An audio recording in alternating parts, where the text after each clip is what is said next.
നമസ്കാരം. കേട്ടേട്ടിൻ്റെ കാറ്റഗറി 1 EVSൻ്റെ മറ്റൊരു എപ്പിസോഡിലേക്ക് എല്ലാവർക്കും സ്വാഗതം. നമുക്ക് ചോദ്യങ്ങൾ, അതിനുള്ള ഉത്തരങ്ങൾ ഏതൊക്കെയാണെന്ന് നോക്കാം. അപ്പം ഇന്നത്തെ എപ്പിസോഡിലെ ആദ്യത്തെ ചോദ്യം, താഴെ പറയുന്നവയിൽ കള്ളിമുൾ ചെടിയുടെ വിഭാഗത്തിൽപ്പെടുന്ന ചെടി ഏതാണ്? കള്ളിമുൾ ചെടി നമുക്കറിയാം കാക്ടസ് ഗ്രൂപ്പിൽ വരുന്ന ചെടിയാണ്. ഒന്നാമത്തെ ഓപ്ഷൻ നിശാഗന്ധി, ബി ഇലമുളച്ചി, സി കറിവേപ്പ്, ഡി പേര.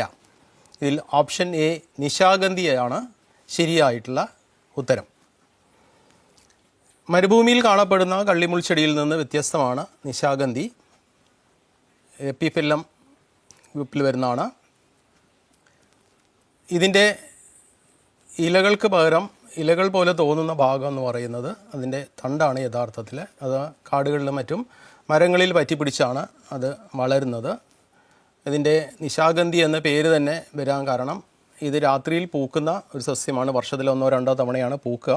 പക്ഷേ അതിൻ്റെ പൂക്കൾക്ക് നല്ല സുഗന്ധം ഉള്ളതുകൊണ്ട് അപ്പം ക്യൂൺ ഓഫ് ദ നൈറ്റ് എന്നും നിശാഗന്ധിയെക്കുറിച്ച് പറയാറുണ്ട്. അപ്പം ഓപ്ഷൻ എ നിശാഗന്ധി ആണ് ശരിയായിട്ടുള്ള ഉത്തരം. അടുത്തൊരു ചോദ്യം, പരിസരത്തെക്കുറിച്ച് പരിസരത്തിന് വേണ്ടിയുള്ള പഠനമാണ് പരിസര പഠനം. ഇതിൽ പരിസരത്തെക്കുറിച്ച് എന്ന് സൂചിപ്പിക്കുന്നത് ഏത് മേഖലയുടെ വികാസമാണ്, കുട്ടിയിൽ ഏത് മേഖലയുടെ വികാസമാണ് ഇതിൽ സൂചിപ്പിക്കുന്നത്? എ മനോഭാവ മേഖല, ബി വിജ്ഞാന മേഖല, സി സർഗാത്മക മേഖല, ഡി പ്രക്രിയാശേഷി മേഖല. അപ്പോൾ പരിസരത്തെക്കുറിച്ചുള്ള പഠനമാണ്. അപ്പോൾ തീർച്ചയായും കുട്ടി അറിവ് സമ്പാദിക്കുന്നു. അത് പരിസരത്തെക്കുറിച്ചുള്ള പഠനത്തിൽ കൂടി കുട്ടി ഒരുപാട് ആശയങ്ങൾ ഗ്രഹിക്കുകയാണ് ഇവിടെ ചെയ്യുന്നത്. അപ്പം തീർച്ചയായും അത് കോഗ്നിറ്റീവ് ഡൊമൈനിൽ വരുന്നതാണ്, വിജ്ഞാന മേഖലയിൽ വരുന്ന ഭാഗമാണ് പരിസരത്തെക്കുറിച്ചുള്ള പഠനം എന്ന് പറയുന്നത്. ഇനി മറ്റു രണ്ടെണ്ണം നമുക്ക് നോക്കാം. പരിസരത്തിന് വേണ്ടി. അപ്പോൾ പരിസരത്തിലൂടെയുള്ള പഠനം എന്നതുകൊണ്ട് ഉദ്ദേശിക്കുന്നത് ഇവിടെ പരിസരത്തെ ഒരു മീഡിയമാക്കി കുട്ടി പഠനത്തിന് മീഡിയമാക്കി അല്ലെങ്കിൽ ഒരു മാധ്യമമാക്കി പരിസരത്തെ ഉപയോഗിക്കുകയാണ് ചെയ്യുന്നത്. അപ്പോൾ അത് പ്രക്രിയാശേഷി മേഖല ആണ്. അതിൽ പ്രോസസ് സ്കിൽ ഡൊമൈനിലാണ് അത് വരുന്നത്. മറ്റൊന്ന് എന്താണ്? പരിസരത്തിന് വേണ്ടിയുള്ള പഠനമാണ്. അപ്പം പരിസര സംരക്ഷണവും പരിസ്ഥിതി സംരക്ഷണവും ഒക്കെ ആയിട്ട് ബന്ധപ്പെട്ടിട്ടുള്ള ആശയങ്ങളിൽ കുട്ടികളുടെ മൂല്യങ്ങൾ, മനോഭാവങ്ങൾ തുടങ്ങിയുള്ള വരുന്നത് അത് മനോഭാവ മേഖലയിലാണ് വരുന്നത്. അപ്പം ഇത് പരിസരത്തെക്കുറിച്ചുള്ള പഠനമാണെങ്കിൽ അത് വൈജ്ഞാനിക മേഖല. ഇവിടുത്തെ ചോദ്യം അതാണ്. അപ്പം ഉത്തരം ബി ആണ്, വിജ്ഞാന മേഖല എന്നുള്ളതാണ്. അപ്പം ഇതിൽ ഓപ്ഷൻ സി സർഗാത്മക മേഖല എന്തുകൊണ്ട് വരുന്നില്ല എന്ന് വെച്ചാൽ അത് പരിസരത്തെക്കുറിച്ചുള്ള പഠനം എന്നതിൽ അത് നമുക്ക് ഉൾപ്പെടുത്താൻ പറ്റില്ല. അപ്പം ഓപ്ഷൻ ബി വിജ്ഞാന മേഖല. അടുത്തൊരു ചോദ്യം, താഴെ പറയുന്നവയിൽ നട്ടെല്ലുള്ള ജീവി ഏതാണ്? എ കടൽ കുതിര, ബി നക്ഷത്ര മത്സ്യം, സി കടൽ വെള്ളരിക്ക, ഡി കടൽ ചേന. ഇതിൽ ഓപ്ഷൻ എയിൽ വരുന്നത് കടൽ കുതിരയാണ്. അതിൻ്റെ പേരിൻ്റെ കൂടെ കുതിര ഉണ്ട്, എന്നാലും അത് ഒരു മത്സ്യമാണ്. നമുക്കറിയാം മത്സ്യങ്ങളെല്ലാം തന്നെ നട്ടെല്ലുള്ള ജീവികളാണ്. അപ്പം എ കടൽ കുതിരയാണ് ഇതിൽ ശരിയായിട്ടുള്ള ഉത്തരം. ബി നക്ഷത്ര മത്സ്യത്തിൻ്റെ പേരിൽ മത്സ്യം എന്നുണ്ടെങ്കിലും അതൊരു മത്സ്യമല്ല, എക്കിനോഡർമേറ്റിൽ വരുന്ന ഒരു ജീവിയാണ് നക്ഷത്ര മത്സ്യം എന്ന് പറയുന്നത്. അപ്പോൾ അതുകൊണ്ട് അതിന് നട്ടലില്ലാത്തൊരു ജീവിയാണ്. കടൽ വെള്ളരിക്കയും കടൽ ചേനയും എല്ലാം തന്നെ നട്ടലില്ലാത്ത ജീവികളാണ് കടലിൽ കാണുന്നത്. ഓപ്ഷൻ എ കടൽ കുതിരയാണ് ശരിയായ ഉത്തരം. അടുത്തൊരു ചോദ്യം, താഴെ പറയുന്ന സൂചകങ്ങൾ ഉപശേഷികളായി വരുന്ന പ്രക്രിയാശേഷി ഏതാണ്? വസ്തുക്കൾ, സസ്യങ്ങൾ, ജന്തുക്കൾ എന്നിവയെ തിരിച്ചറിയുന്നു, സാമ്യ വ്യത്യാസങ്ങൾ കണ്ടെത്തുന്നു, സവിശേഷതകൾ കൃത്യമായി വിശദീകരിക്കുന്നു, ഒന്നിലധികം ഇന്ദ്രിയങ്ങൾ വിവരശേഖരണത്തിനായി ഉപയോഗിക്കുന്നു. ഇതിൽ പറഞ്ഞിരിക്കുന്നത് എ നിഗമനത്തിലെത്തൽ, ബി ആശയവിനിമയം, സി നിരീക്ഷണം, ഡി വർഗീകരണം. ഇതിൽ ഓപ്ഷൻ സി ആണ് ശരിയായിട്ടുള്ള ഉത്തരം. നിരീക്ഷണമാണ് ശരിയായിട്ടുള്ള ഉത്തരം. അടുത്തൊരു ചോദ്യം, അന്വേഷണാത്മക പഠന പ്രക്രിയയിൽ താഴെ കൊടുത്തിരിക്കുന്ന പ്രവർത്തനങ്ങൾ ടീച്ചർ നടത്തുന്ന ഘട്ടം അതായത് കുട്ടികളുടെ സ്വന്തം ഭാഷയിൽ ആശയങ്ങൾ പ്രകടിപ്പിക്കുന്നതിന് പ്രോത്സാഹനം നൽകുക, ധാരണകൾക്ക് വിശദീകരണങ്ങൾ തേടുക, ആശയങ്ങളുടെ ക്രോഡീകരണത്തിന് വേണ്ട പിന്തുണ നൽകുക. ഇതിൽ option A explain, option B explore, option C engage, option D evaluate. ഇതിൽ ശരിയായ ഉത്തരം എന്ന് പറയുന്നത് ഓപ്ഷൻ എ എക്സ്പ്ലെയിൻ ആണ് ശരിയായിട്ടുള്ള ഉത്തരം. അടുത്ത ചോദ്യം, ഒരു പരിസര പഠന യൂണിറ്റ് പൂർത്തിയായതിന് ശേഷം ടീച്ചർ പ്രസ്തുത യൂണിറ്റിൻ്റെ ആശയപടം തയ്യാറാക്കാൻ നൽകുന്ന പ്രവർത്തനം ഏത് തരത്തിലുള്ള വിലയിരുത്തലാണ്? ഓപ്ഷൻസ് എ പഠനത്തിനായുള്ള വിലയിരുത്തൽ, ഓപ്ഷൻ ബി പഠനത്തെ വിലയിരുത്തൽ, ഓപ്ഷൻ സി വിലയിരുത്തൽ തന്നെ പഠനം, ഓപ്ഷൻ ഡി പോർട്ട്ഫോളിയോ വിലയിരുത്തൽ. ഇതിലേതൊക്കെ ഓപ്ഷൻസാണ് നമുക്ക് ശരിയായിട്ടുള്ള ഉത്തരം ഏതാണെന്ന് നമുക്ക് നോക്കാം. ഇവിടെ ചോദിച്ചിരിക്കുന്നത് കുട്ടി ഒരു യൂണിറ്റ് ട്രാൻസാക്ട് ചെയ്ത് കഴിഞ്ഞതിന് ശേഷം ആശയപടം കോൺസെപ്റ്റ് മാപ്പിങ്ങിനാണ് കുട്ടികൾക്ക് പ്രവർത്തനം നൽകിയിരിക്കുന്നത്. അപ്പം അത് ഏത് തരത്തിലുള്ള വിലയിരുത്തലാണ് എന്നാണ്. അപ്പം പഠനത്തിനായുള്ള വിലയിരുത്തൽ എന്ന് പറയുന്നത് അത് ക്ലാസ്സിൽ പഠന പ്രവർത്തനം നടന്നുകൊണ്ടിരിക്കുന്ന സമയത്ത് അധ്യാപകർ നടത്തുന്നതാണ് പഠനത്തിനായുള്ള ഫോർമാറ്റീവ് ഇവാലുവേഷൻ എന്ന് പറയുന്നത്. അപ്പോൾ അത് ഉത്തരം ശരിയല്ല. രണ്ടാമത്തത് പഠനത്തെ വിലയിരുത്തലാണ്. ഇവിടെ സമ്മേറ്റീവ് ഇവാലുവേഷൻ എന്ന് പറയും. ഇത് നടക്കുന്നത് ഒരു ടേമിൻ്റെ അവസാനത്തിലൊക്കെ ടീച്ചേഴ്സ് നടത്തുന്ന ഇവാലുവേഷനാണ് പഠനത്തെ വിലയിരുത്തൽ എന്ന് പറയുന്നത്. അപ്പോൾ അതും ഇവിടെ ആശയപടം തയ്യാറാക്കാൻ നൽകുന്ന പ്രവർത്തനം ഇതിൽ ഉൾപ്പെടുന്നതല്ല. അടുത്തത് വിലയിരുത്തൽ തന്നെ പഠനം. ഇതാണ് ശരിയായിട്ടുള്ള ഉത്തരം. അപ്പം ഒരു കോൺസെപ്റ്റ് മാപ്പ് കുട്ടി തയ്യാറാക്കുമ്പോഴേക്ക് കുട്ടി പഠിച്ച വിഷയത്തിൽ വിവിധ കാര്യങ്ങൾ കുട്ടി ചിന്തിക്കുകയും അവ തമ്മിലുള്ള പരസ്പര ബന്ധം കുട്ടി മാപ്പ് ചെയ്യുകയും ചെയ്യുന്നതോടുകൂടി കുട്ടിക്ക് അതിൽ എത്രമാത്രം പഠന പുരോഗതി ഉണ്ട്, എത്രമാത്രം ആ വിഷയത്തിൽ ആഴത്തിൽ മനസ്സിലാക്കാൻ പറ്റിയെന്ന് കുട്ടിക്ക് ഒരു സ്വയം വിലയിരുത്തൽ നടത്താനുള്ള ഒരു അവസരമാണ് ഈ കോൺസെപ്റ്റ് മാപ്പിങ്ങിൽ കൂടി ലഭിക്കുന്നത്. അപ്പം അതാണ് വിലയിരുത്തൽ തന്നെ പഠനം എന്നുള്ളതാണ്. അപ്പം പഠന പ്രക്രിയയിൽ തന്നെയാണ് അതിൽ കുട്ടിയുടെ പഠന പ്രക്രിയയിൽ തന്നെ വിലയിരുത്തൽ നടക്കുന്നു, അല്ലെങ്കിൽ ഒരു സെൽഫ് ഇവാലുവേഷൻ നടക്കുന്നു. അതാണ് ശരിയായിട്ടുള്ള ഉത്തരം എന്ന് പറയുന്നത്. വിലയിരുത്തൽ തന്നെ പഠനം എന്നുള്ളതാണ്. അപ്പോൾ പോർട്ട്ഫോളിയോ വിലയിരുത്തൽ അതിൽ ഉൾപ്പെടുന്നതല്ല. പോർട്ട്ഫോളിയോ വിലയിരുത്തൽ എന്ന് പറഞ്ഞാൽ പോർട്ട്ഫോളിയോ എന്ന് പറയുന്നത് ഒരു പ്രത്യേക പീരീഡിൽ കുട്ടിയുടെ മികച്ച പ്രവർത്തനങ്ങളെല്ലാം രേഖപ്പെടുത്തി വയ്ക്കുന്ന ഒരു ടൂളാണ്. അത് പോർട്ട്ഫോളിയോ എന്ന് പറഞ്ഞാൽ ഒരു ടൂൾ മാത്രമാണ് ഇവാലുവേഷനുള്ള. ഇവിടെ ഒരു പ്രോസസ്സാണ് നടക്കുന്നത്. അപ്പം യഥാർത്ഥത്തിലുള്ള ശരിയായിട്ടുള്ള ഉത്തരവ് എന്ന് പറയുന്നത് വിലയിരുത്തൽ തന്നെ പഠനം, അല്ലെങ്കിൽ ഓപ്ഷൻ സി ആണ്. അടുത്ത ചോദ്യം, ഒരു ഭക്ഷ്യശൃംഖലയിലെ സസ്യാഹാരികൾ താഴെ പറയുന്നവയിൽ ഏതിൽ ഉൾപ്പെടുന്നു? ഹെർബിവോഴ്സ് ആണ് ഇവിടെ ചോദിച്ചിരിക്കുന്നത്. ഫുഡ് ചെയിനിലുള്ള വിഘാടകർ, ബി തൃതീയ ഉപഭോക്താക്കൾ, സി പ്രാഥമിക ഉപഭോക്താക്കൾ, ഡി ദ്വിതീയ ഉപഭോക്താക്കൾ. ഇതിൽ ശരിയായിട്ടുള്ള ഉത്തരം നമുക്കറിയാം സി ആണ്. പ്രാഥമിക ഉപഭോക്താക്കൾ എന്ന ഓപ്ഷനാണ് ശരി.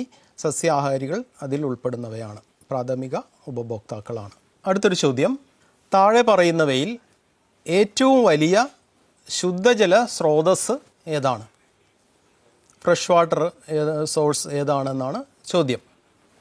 എ തടാകങ്ങൾ, നദികൾ, ബി ഹിമാനികൾ, ഹിമപാളികൾ, സി ഭൂഗർഭജലം, ഡി കിണറുകൾ, കുളങ്ങൾ. ഇതിൽ ശുദ്ധജല സ്രോതസ്, ഏറ്റവും വലിയ ശുദ്ധജല സ്രോതസ്സാണ് ചോദിച്ചിരിക്കുന്നത്. നമുക്കറിയാം ഭൂമിയിൽ അവൈലബിൾ ആയിട്ടുള്ള ജലസ്രോതസ്സിൽ 97% ഉപ്പുവെള്ളമാണ്. ബാക്കി 3% മാത്രമേ ശുദ്ധജലം ഉള്ളൂ. ഇതിൽ തന്നെ ഈ 3%-ൽ ഏകദേശം 68.7% ധ്രുവപ്രദേശങ്ങളിലും മറ്റുമുള്ള ഹിമപാളികളിലും മഞ്ഞുകളിലുമാണ് ഉള്ളത്. ബാക്കി 30.1% ഗ്രൗണ്ട് വാട്ടറാണ്, ഭൂഗർഭജലമാണ്. അപ്പം സർഫസ് വാട്ടർ എന്ന് പറയുന്നത് 0.6 മുതൽ 1% മാത്രമേ ഉള്ളൂ. അപ്പം ഇതിൽ ഓപ്ഷൻ ബി ആണ് ശരിയായിട്ടുള്ള ഉത്തരം.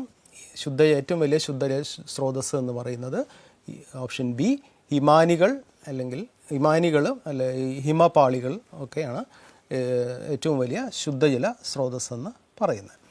അടുത്തൊരു ചോദ്യം, താഴെ തന്നിരിക്കുന്നവയിൽ ക്വിസ് ഒരു പഠനതന്ത്രമായി പരിസര പഠന ക്ലാസ്സിൽ ഉപയോഗപ്പെടുത്തുന്നതിന് അനുയോജ്യമായ രീതി ഏതാണ്?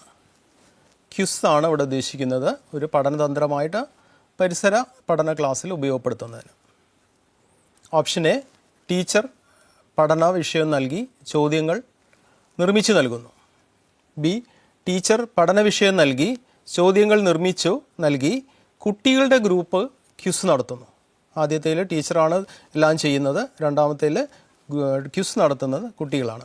മൂന്നാമത്തേൽ ഓപ്ഷൻ സിയിൽ ടീച്ചർ നൽകുന്ന പഠന വിഷയവുമായി ബന്ധപ്പെട്ട് എല്ലാ കുട്ടികളും ചോദ്യങ്ങൾ നിർമ്മിച്ച് ക്ലാസ്സിൽ പ്രദർശിപ്പിക്കുന്നു. കുട്ടികളുടെ ഗ്രൂപ്പ് ചോദ്യങ്ങൾ തിരഞ്ഞെടുത്ത് ക്വിസ് നടത്തുന്നു. ഇവിടെ എല്ലാം കുട്ടികളാണ് ചെയ്യുന്നത്. ഓപ്ഷൻ ഡി, ടീച്ചർ പഠന വിഷയവുമായി ബന്ധപ്പെട്ട് ചോദ്യങ്ങൾ നിർമ്മിച്ച് ക്ലാസ്സിൽ പ്രദർശിപ്പിക്കുന്നു. കുട്ടികളുടെ ഗ്രൂപ്പ് ചോദ്യങ്ങൾ തിരഞ്ഞെടുത്ത് ക്വിസ് നടത്തുന്നു. ഇതിൽ ഒരു പഠനതന്ത്രമായിട്ട് ക്ലാസ്സിൽ ഉപയോഗപ്പെടുത്താവുന്ന അനുയോജ്യമായ രീതി എന്ന് പറയുന്നത് ഓപ്ഷൻ സി ആണ്. ടീച്ചർ നൽകുന്ന പഠന വിഷയവുമായി ബന്ധപ്പെട്ട് എല്ലാ കുട്ടികളും ചോദ്യങ്ങൾ നിർമ്മിച്ച് ക്ലാസ്സിൽ പ്രദർശിപ്പിക്കുന്നു. കുട്ടികളോട് ഗ്രൂപ്പ് ചോദ്യങ്ങൾ തിരഞ്ഞെടുത്ത് ക്വിസ് നടത്തുകയും ചെയ്യുന്നു. ഇത് ശിശു കേന്ദ്രീകൃതവും നിർമ്മാണാത്മകവുമായിട്ടുള്ള ഒരു പഠനതന്ത്രമാണ്. ഇവിടെ കുട്ടികൾ ചോദ്യങ്ങൾ തയ്യാറാക്കുന്നതിന് വേണ്ടി വിഷയം വളരെ ആഴത്തിൽ പഠിക്കാൻ നിർബന്ധിക്കപ്പെടുകയും അവർ പഠിക്കുന്നു. കുട്ടികൾ തന്നെ ചോദ്യം തയ്യാറാക്കുന്നതോടുകൂടി, ചോദ്യം തയ്യാറാക്കുക എന്ന് പറയുന്ന ഉത്തരം എഴുതുന്നതിനേക്കാൾ വലിയ ബുദ്ധിമുട്ടുള്ള കാര്യമാണ്. അപ്പം വലിയ രീതിയിലുള്ള ഹയർ ഓർഡർ തിങ്കിങ് അവിടെ നടക്കുന്നുണ്ട്, ക്രിയേറ്റീവ് തിങ്കിങ് നടക്കുന്നു. കൂടാതെ കുട്ടികൾ ഒരു കൊളാബറേറ്റീവ് ലേണിംഗ് അവിടെ നടക്കുന്നു. പരസ്പരം അവർ തയ്യാറാക്കിയിരിക്കുന്ന ചോദ്യങ്ങൾ പരസ്പരം ഡിസ്കസ് ചെയ്യുന്നുണ്ട്. കൂടാതെ എല്ലാ പ്രോസസ്സും കുട്ടികൾ തന്നെ ചെയ്യുന്നതോടുകൂടി അവർക്ക് അതിൽ കൂടുതൽ ചുമതലാബോധം ഉണ്ടാവുകയും ചെയ്യുന്നുണ്ട്. അപ്പം തീർച്ചയായും ഇതിലുള്ള ഓപ്ഷൻ സി ആണ് ശരിയായിട്ടുള്ള ഉത്തരം. അടുത്തൊരു ചോദ്യം, താഴെ പറയുന്ന പ്രത്യേകതകളുള്ള കേരളത്തിലെ ജില്ല എന്തൊക്കെയാണ് പ്രത്യേകതകൾ? പടിഞ്ഞാറ് അറബിക്കടലാണ്, കിഴക്ക് കർണാടകമാണ്, കേരളത്തിൻ്റെ മറ്റ് 3 ജില്ലകളുമായി അതിർത്തി പങ്കിടുന്നു. ഈ 3 കണ്ടീഷൻസും സാറ്റിസ്ഫൈ ചെയ്യുന്ന ജില്ല ഏതാണ് കേരളത്തിലെന്നാണ്? പടിഞ്ഞാറ് അറബിക്കടൽ, കിഴക്ക് കർണാടകം, 3 ജില്ലകളുമായി അതിർത്തി പങ്കിടുന്നു. ഓപ്ഷൻ എ, കാസർഗോഡ് പടിഞ്ഞാറ് അറബിക്കടലാണ്, മറ്റ് 3 ജില്ലകളുമായിട്ട് കിഴക്ക് കർണാടകമുണ്ട്, പക്ഷേ മറ്റു 3 ജില്ലകളുമായിട്ട് അതിർത്തി പങ്കിടുന്നില്ല. ഓപ്ഷൻ ബി, കണ്ണൂർ നോക്കാം. കണ്ണൂർ ഈ പറഞ്ഞ 3 കാര്യങ്ങളും യോജിച്ചതാണ്. പടിഞ്ഞാറ് അറബിക്കടലാണ്, കിഴക്ക് കർണാടകമാണ്, കണ്ണൂരിന് 3 ജില്ലകൾ അതായത് കാസർഗോഡ്, വയനാട്, കോഴിക്കോടുമായിട്ട് അതിർത്തി പങ്കിടുന്നുണ്ട്. ബി, കണ്ണൂർ എന്നുള്ളതാണ് ശരിയായിട്ടുള്ള ഉത്തരം. കോഴിക്കോട് കർണാടകവുമായിട്ട് അതിർത്തി പങ്കിടുന്നില്ല, അറബിക്കടൽ തീരത്തൊക്കെ ആണെങ്കിലും. വയനാട് അതുപോലെ തന്നെ, വയനാട് പടിഞ്ഞാറ് അറബിക്കടലില്ല വയനാടിന്, അതുകൊണ്ട് ആ ഓപ്ഷനും ശരിയല്ല. അപ്പം ശരിയായിട്ടുള്ള ഓപ്ഷൻ ബി, കണ്ണൂർ. അടുത്ത ചോദ്യം, ഒരു വർഷത്തിൽ എത്ര സമരാത്ര ദിനങ്ങൾ ഉണ്ടാവുന്നു? Equinoxes. Option A 1, option B 2, option C 3, option D 4. സമരാത്ര ദിനങ്ങൾ എന്ന് പറഞ്ഞാൽ പകലും രാത്രിയും തുല്യമായിട്ടുള്ള 12 മണിക്കൂർ വീതമുള്ള ദിവസങ്ങളാണ് ഇക്വിനോക്സസ് എന്ന് പറയുന്നത്. അപ്പോൾ ഒരു വർഷത്തിൽ 2 സമരാത്രങ്ങളാണ് ഉണ്ടാവുന്നത്. അപ്പോൾ ഓപ്ഷൻ ബി ആണ് ശരിയായിട്ടുള്ള ഉത്തരം എന്ന് പറയുന്നത്. അതേതൊക്കെയാ ദിവസങ്ങൾ? March 21, September 23. ഈ 2 ദിവസങ്ങളിൽ സൂര്യൻ ഭൂമധ്യരേഖയ്ക്ക് മുകളിൽ ലംബമായിട്ട് സൂര്യരശ്മികൾ ലംബമായിട്ട് വരുന്ന ദിവസമാണ്. അപ്പോൾ എല്ലായിടത്തും പകലിനും രാത്രിക്കും തുല്യമായ സമയമായിരിക്കും ഉണ്ടാവുക. ഓക്കെ. മറ്റൊരു കാര്യം, ദീർഘമായ പകലുണ്ടാകുന്ന ഒരു ദിവസം ജൂൺ 21. അതുപോലെ രാത്രി സമയം ഏറ്റവും കൂടുതലുള്ള ദിവസം എന്ന് പറയുന്നത് ഡിസംബർ 22. ഈ ചോദ്യത്തിൻ്റെ ഉത്തരം ഓപ്ഷൻ ബി 2 എന്നുള്ളതാണ്.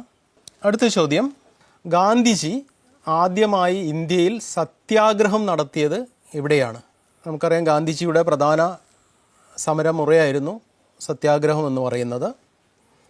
അദ്ദേഹം ആദ്യമായിട്ട് ഇന്ത്യയിൽ സത്യാഗ്രഹം നടത്തിയത് എവിടെയാണെന്നാണ് ചോദ്യം. Option A Champaran, option B Ahmedabad, option D Kheda, option D Dandi. ഇതിൽ ശരിയായിട്ടുള്ള ഉത്തരം ഓപ്ഷൻ എ ചമ്പാരൻ എന്ന് പറയുന്നതാണ്. 1917 ഇത് ബീഹാറിലുള്ള ഒരു സ്ഥലമാണ്. നീലം കൃഷിയുമായിട്ട് ബന്ധപ്പെട്ടിട്ടുള്ള ഒരു പ്രശ്നത്തിലാണ് ഗാന്ധിജി, അതിൻ്റെ ടാക്സും ഒക്കെ ആയിട്ട് ബന്ധപ്പെട്ട പ്രശ്നത്തിലാണ് ചമ്പാരനിൽ സത്യാഗ്രഹം നടത്തിയിട്ടുള്ള. 1917 ചമ്പാരൻ എന്ന് പറയുന്നത് ബീഹാറിലുള്ള ഒരു സ്ഥലമാണ്. ഓപ്ഷൻ എ ആണ് ശരിയുത്തരം. അടുത്ത ചോദ്യം, ഇന്ത്യയിലെ ഏറ്റവും പഴയ പർവ്വതനിര ഏതാണ്? എ ഹിമാലയം, ബി പശ്ചിമഘട്ടം, സി ആരവല്ലി, ഡി വിന്ധ്യ പർവ്വതം. ഇത് അടുത്തയിടെയായിട്ട് വാർത്തകളിലെല്ലാം നിറഞ്ഞു നിന്നിരുന്ന ഒരു പർവ്വതനിരയാണ്. അതായത് ഓപ്ഷൻ സിയിലുള്ള ആരവല്ലി പർവ്വതനിര. ഇത് രാജസ്ഥാൻ, ഗുജറാത്ത്, ഹരിയാന, ഡൽഹി സംസ്ഥാനങ്ങളിലൂടെ അതിനതിർത്തികളിലൂടെ പോകുന്ന ഒരു പർവ്വതനിരയാണ് ആരവല്ലി പർവ്വതനിര എന്ന് പറയും. ഇന്ത്യയിലെ തന്നെയല്ല, ലോകത്തിലെ തന്നെ ഏറ്റവും പഴയ പർവ്വതനിരകളിലൊന്നായിട്ടാണ് ആരവല്ലി കണക്കാക്കപ്പെടുന്നത്. ഓപ്ഷൻ സി ആണ് ശരിയുത്തരം. അടുത്തൊരു ചോദ്യം, ഇന്ത്യൻ ഭരണഘടനയുടെ അടിസ്ഥാന ശില എന്ന് വിളിക്കപ്പെടുന്നത് ഏതാണ്? സോൾ ഓഫ് ദി കോൺസ്റ്റിറ്റ്യൂഷൻ എന്ന് അറിയപ്പെടുന്നത് അല്ലെങ്കിൽ വിളിക്കപ്പെടുന്നത് ഏതാണ് എന്നാണ് ചോദ്യം. എ മൗലിക അവകാശങ്ങൾ, ബി ആമുഖം, സി മൗലിക കർത്തവ്യങ്ങൾ, ഡി ഭരണഘടനാ ഭേദഗതി. അപ്പം ഭരണഘടനയുടെ അടിസ്ഥാന ശില എന്ന് പറയപ്പെടുന്നത് ഓപ്ഷൻ ബി ആയിട്ടുള്ള ആമുഖം അല്ലെങ്കിൽ പ്രീ ആംബിളാണ്. അതാണ് ശരിയായിട്ടുള്ള ഉത്തരം. അടുത്തൊരു ചോദ്യം, ഗാന്ധിജിയുടെ നേതൃത്വത്തിൽ ദണ്ഡിയാത്ര ആരംഭിച്ചത് എവിടെ നിന്നാണ്? Option A Kozhikode, option B Sabarmati ആശ്രമം, option C Wardha, option D Champaran. ദണ്ഡിയാത്ര ഗാന്ധിജിയുടെ നേതൃത്വത്തിൽ 1930 മാർച്ച് 12 ആരംഭിച്ച് ഗുജറാത്തിലെ ദണ്ഡി കടപ്പുറത്ത് ഏപ്രിൽ 6 നിയമം ലംഘിച്ചുകൊണ്ട് ഉപ്പ് കുറുക്കുകയാണ് ഉണ്ടായിട്ടുള്ളത്. സബർമതി ആശ്രമത്തിൽ നിന്ന് ഗാന്ധിജി ഏകദേശം 385ഓളം കിലോമീറ്ററുകൾ നടന്നാണ് ഈ ദണ്ഡി കടപ്പുറത്ത് എത്തിയിട്ടുള്ളത്. അപ്പം ഗാന്ധിജിയുടെ നേതൃത്വത്തിൽ ദണ്ഡിയാത്ര ആരംഭിച്ച ഓപ്ഷൻ ബി ആണ്, സബർമതി ആശ്രമം ആണ് ശരിയായിട്ടുള്ള ഉത്തരം. ദണ്ഡിയാത്രയുമായി ബന്ധപ്പെട്ട് കേരളത്തിലും നിയമലംഘന പ്രസ്ഥാനങ്ങൾ ശ്രീ കെ കേളപ്പൻ്റെ നേതൃത്വത്തിൽ ഇതിൽ നിന്ന് ആവേശം ഉൾക്കൊണ്ടുകൊണ്ട് നടത്തിയിട്ടുണ്ടായിരുന്നു. അദ്ദേഹം പയ്യന്നൂരിലാണ് ഉപ്പ് കുറുക്കൽ നിയമലംഘനത്തിന് നേതൃത്വം നൽകി പയ്യന്നൂർ കടപ്പുറത്താണ് ചെയ്തിട്ടുള്ളത്. അതുകൊണ്ട് കെ കേളപ്പനെ കേരള ഗാന്ധി എന്നും കൂടി ഇത് വിളിക്കാറുണ്ട്. അടുത്ത ചോദ്യം, ഫാക്ടറികളിൽ നിന്നും വൈദ്യുത നിലയങ്ങളിൽ നിന്നും പുറന്തള്ളുന്ന കാർബൺ ഡൈ ഓക്സൈഡ് പിടിച്ചെടുക്കുകയും സംഭരിക്കുകയും ചെയ്യുന്ന പ്രക്രിയ ഏത്? A carbon offsetting, B carbon sequestration, C carbon dating, D carbon pricing. ഇത് കാർബൺ ഡൈ ഓക്സൈഡ് നമുക്കറിയാം, ഇത് ഹരിതഗൃഹവാതകമാണ്. അന്തരീക്ഷ താപം അല്ലെങ്കിൽ ഗ്ലോബൽ വാർമിങ്ങിന് ഏറ്റവും കൂടുതൽ സഹായിക്കുന്ന ഒരു വാതകമാണ്. അതുകൊണ്ട് തന്നെ ഫാക്ടറികളിൽ നിന്നും വൈദ്യുത നിലയങ്ങളിൽ നിന്നൊക്കെ പുറന്തള്ളുന്ന കാർബൺ ഡൈ ഓക്സൈഡ് അന്തരീക്ഷത്തിലേക്ക് നേരിട്ട് വിടാതെ അതിനെ ആ പുറന്തള്ളൽ പ്രോസസ്സിൽ തന്നെ കാർബൺ ഡൈ ഓക്സൈഡ് വേർതിരിക്കുകയും അതിനെ ലിക്വിഫൈ ചെയ്ത് ഭൂമിക്കടിയിൽ സംഭരിക്കുകയും ചെയ്യുന്ന പ്രോസസ്സാണ് കാർബൺ സീക്വസ്ട്രേഷൻ എന്നാണ് പറയാറ്. അപ്പോൾ ഓപ്ഷൻ ബി ആണ്, കാർബൺ സീക്വസ്ട്രേഷനാണ് ശരിയായിട്ടുള്ള ഉത്തരം. കാർബൺ ഓഫ്സെറ്റിംഗ് എന്ന് പറഞ്ഞാൽ നമ്മൾ പുറന്തള്ളുന്ന കാർബൺ ഡൈ ഓക്സൈഡ് അല്ലെങ്കിൽ കാർബണിന് തുല്യമായ അളവിൽ മറ്റൊരിടത്ത് കാർബണിൻ്റെ അളവ് കുറയ്ക്കുന്ന രീതി. ഉദാഹരണം പറയുകയാണെങ്കിൽ മരങ്ങളൊക്കെ നട്ട് വളർത്തുന്ന ഒരു രീതി. കാർബൺ ഡേറ്റിംഗ് എന്ന് പറഞ്ഞാൽ കാർബൺ ഐസോട്ടോപ്പ് ഉപയോഗിച്ച്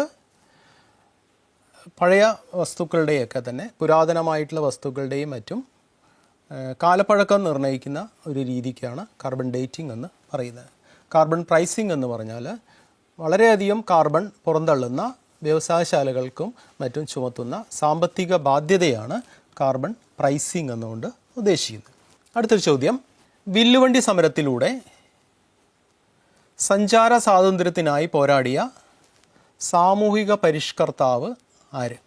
options: A Ayyankali, B Sahodaran Ayyappan, C Kumaranasan, D Vakkom Abdul Khader മൗലവി.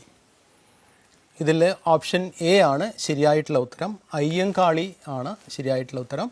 അതും 1893 ആണ് അദ്ദേഹം ഈ വില്ലുവണ്ടി സമരം നടത്തിയിട്ടുള്ളത്. തിരുവനന്തപുരത്തുള്ള വെങ്ങാനൂരിൽ നിന്ന് പുത്തൻചന്ത വരെ അദ്ദേഹം ഒരു വില്ലുവണ്ടി എന്ന് ഉദ്ദേശിക്കുന്നത് അന്നത്തെ കാളവണ്ടിയാണ്. അപ്പം അന്ന് ദളിതരായിട്ടുള്ള ആളുകൾക്ക് സഞ്ചാര സ്വാതന്ത്ര്യം ഉണ്ടായിരുന്നില്ല. അതുപോലെ ഇത്തരത്തിലുള്ള വാഹനങ്ങളിലൊന്നും ഉപയോഗിക്കാനുള്ള അനുമതിയൊന്നും ഉണ്ടായിരുന്നില്ല. പൊതുനിരത്തുകളൊന്നും ഉപയോഗിക്കാനുള്ള സ്വാതന്ത്ര്യം ഉണ്ടായിരുന്നില്ല. അപ്പോൾ ഈ ജാതി വിവേചനത്തിനെതിരെ അദ്ദേഹം പോരാടി. അപ്പം പോരാടിയ സാമൂഹിക പരിഷ്കർത്താവാണ് അയ്യങ്കാളി എന്ന് പറയുന്നത്. അദ്ദേഹത്തിൻ്റെ വില്ലുവണ്ടി സമരം വളരെ പ്രസിദ്ധമായിട്ടുള്ള കാര്യമാണ്. ഇതിൽ ഓപ്ഷൻ ബി സഹോദരൻ അയ്യപ്പൻ, അദ്ദേഹവും ഇത് ജാതി വ്യവസ്ഥയ്ക്കെതിരെ പോരാടിയിരുന്ന ആളാണ്. അദ്ദേഹത്തിൻ്റെ അറിയപ്പെടുന്നത് മിശ്രഭോജനത്തിൽ കൂടിയാണ് സഹോദരൻ അയ്യപ്പൻ അറിയപ്പെടുന്നത്. മറ്റ് കുമാരനാശാൻ നമുക്കറിയാവുന്നതാണ്. ശ്രീനാരായണ ഗുരുവിൻ്റെയൊക്കെ വലിയ ശിഷ്യനായിരുന്നു. അദ്ദേഹം വളരെ വലിയ കേരളത്തിലെ കവിയാണ്. അദ്ദേഹത്തിൻ്റെ എഴുത്തുകളിൽ കൂടി അദ്ദേഹം ഇതിനെതിരായിട്ട് ശബ്ദമുയർത്തിയിരുന്നു. അദ്ദേഹത്തിൻ്റെ വളരെ പ്രസിദ്ധമായുള്ള വരികളാണ് മാറ്റുവിൻ ചട്ടങ്ങളെ എന്ന് നമ്മൾ കേട്ടിട്ടുണ്ട്.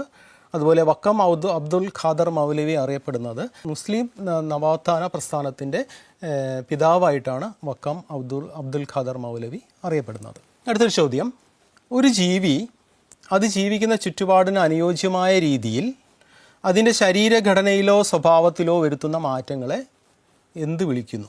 Option A mutation, option B പരിണാമം, ഓപ്ഷൻ സി അനുകൂലനം, ഓപ്ഷൻ ഡി റിഫ്ലക്സ്.